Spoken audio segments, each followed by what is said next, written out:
Our guest today was born onto a dairy farm, became a banker and a bank manager at that, then ended up buying back into a dairy farm, retired early, and now basically relaxes, travels around the world, travels around Australia.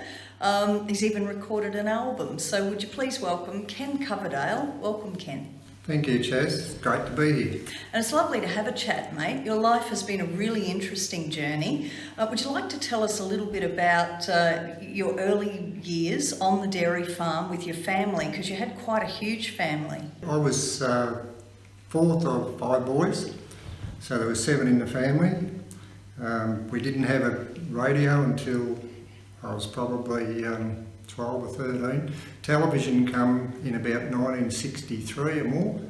So we used to go over across the road and watch Bonanza on the neighbour's television. We'd sneak over there of a Monday night. But things on the dairy farm was pretty hectic. Mum was a slave really. She used to do the washing on a Monday and cook on a Tuesday and clean on a Wednesday, and everything was regimented. Would have been interesting having a household of that many boys. Like it's pretty hard to comprehend now. It was 5 boys, and being the second youngest, 3 elder ones come home on the farm. When it was my turn to leave school and come home, Dad said, "I think you better get a job."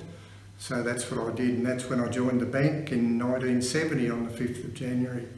What made you choose the bank? Like, I find that very interesting, coming from a farming family to choose the banking life. There was not a lot of jobs available in a little town, and at that time employment was pretty good, and there was only 2 of us applied for the job. One was from Winchelsea, which was an hour and a half away, pretty well, and me being a local got the job. Okay, and you worked your way up through the bank to become a manager. Now that's no easy feat. You also had the opportunity to travel a lot in that position. I did, in the early years, I joined in Camperdown, and then 2 years later travelled to Port Fairy, which was just down the road. And then I got selected to be an auditor, and that let me travel all over Victoria for about 2 years. And then when I met my lovely wife, we settled down and I moved to Melbourne and spent 6 years there. And from Melbourne we travelled up to Ballarat and got promoted. And we had a little dairy farm while we were in Ballarat too. So that gave Ian something to do. And we were there for quite a few years, probably 6 or 7 years, and the kids grew up there. I have 2 children, girl and boy, and 2 lovely children. And then we moved to Darren Allen, where I became the bank manager there. And we were there for 6 years until the blessed Commonwealth Bank took over the state bank. And that's when I got a package from the bank. They didn't want as many managers or many branches in the area. Was there a leaning towards managers from within their own bank rather than the ones coming from the state bank? I think so, yeah, because their ideas, they knew what they used to do. Just an example, we had 2 forms, I think, to do a personal loan. They had 23 forms. So it was like going back in time. And after 12 months with the Commonwealth Bank, I decided to take the package. And that's when we bought our little dairy farm. So you returned to your roots. How did that feel after, like, first of all, what was it like, country boy going to the city to live? Like, that would have been a huge culture shock. And then returning to your roots to see your later years out in your career. It was a culture shock. I remember the first time I went to Melbourne, I ended up on the wharf in Port Melbourne. I was totally lost.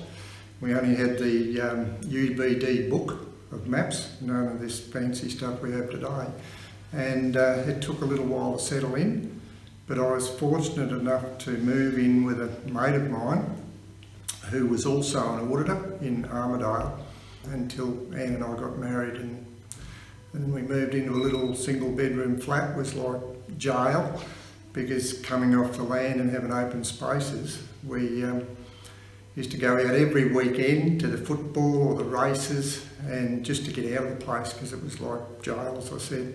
And then we bought a 3-bedroom house just down the road and stayed there for the next 5 or 6 years, I think it was, when we were in Melbourne. So returning back to the property, was it a good move for you and your family?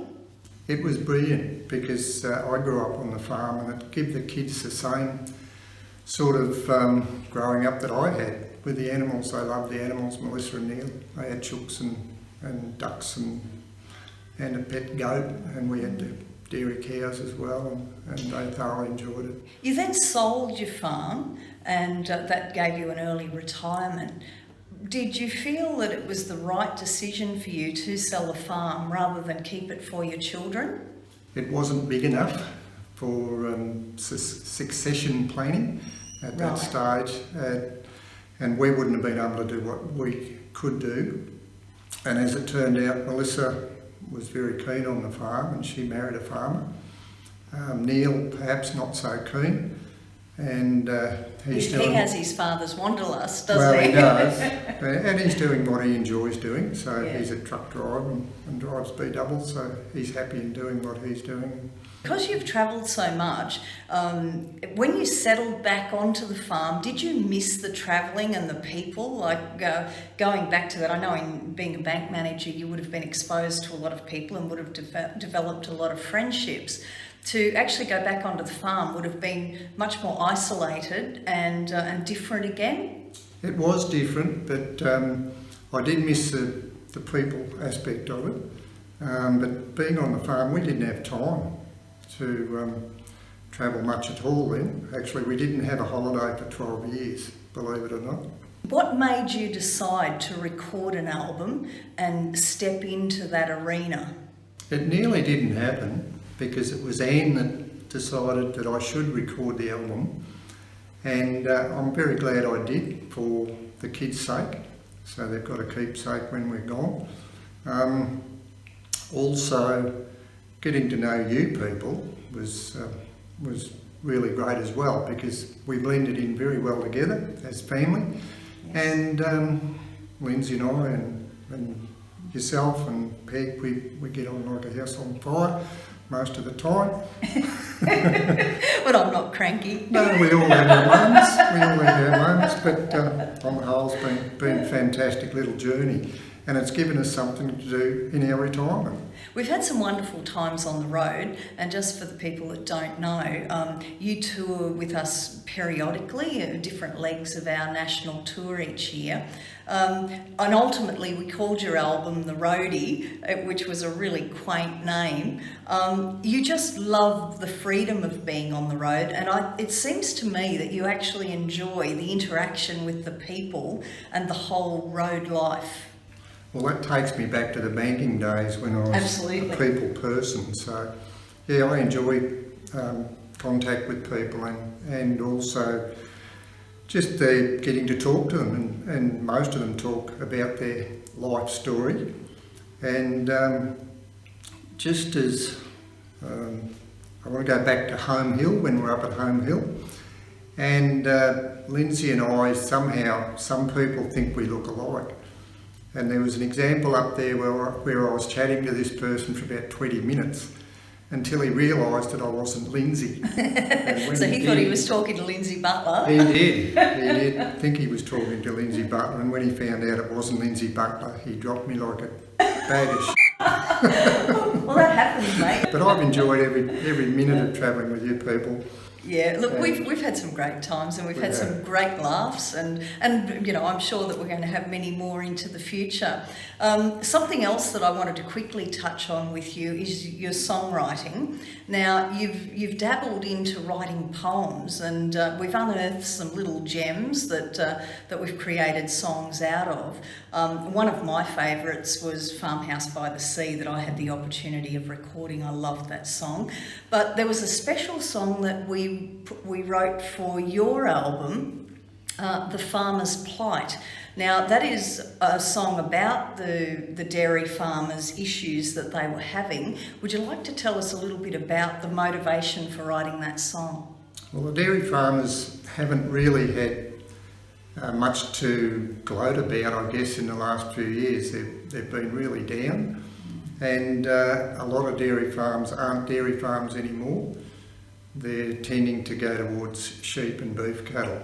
So I thought, because I was in the industry for a while and things weren't good then, although the price of land went up significantly from the time I bought into when I sold.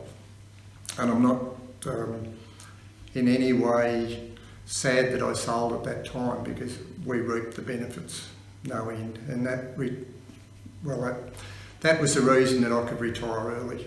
And it set your family up, so it hasn't been a bad move. No, it wasn't a bad move at all.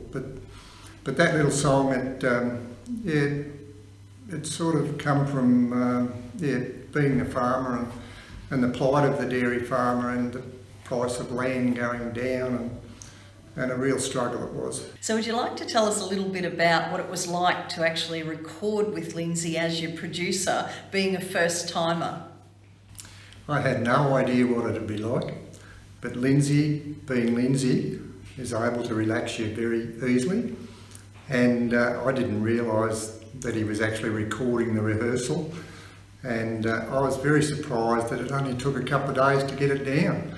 And that's because we were good. You were good, that's right. You were good, and we were able to do it in no time. It was good fun, wasn't it? It was good fun, and a great learning experience, really, because I had no idea what you people do, and the way it actually goes down.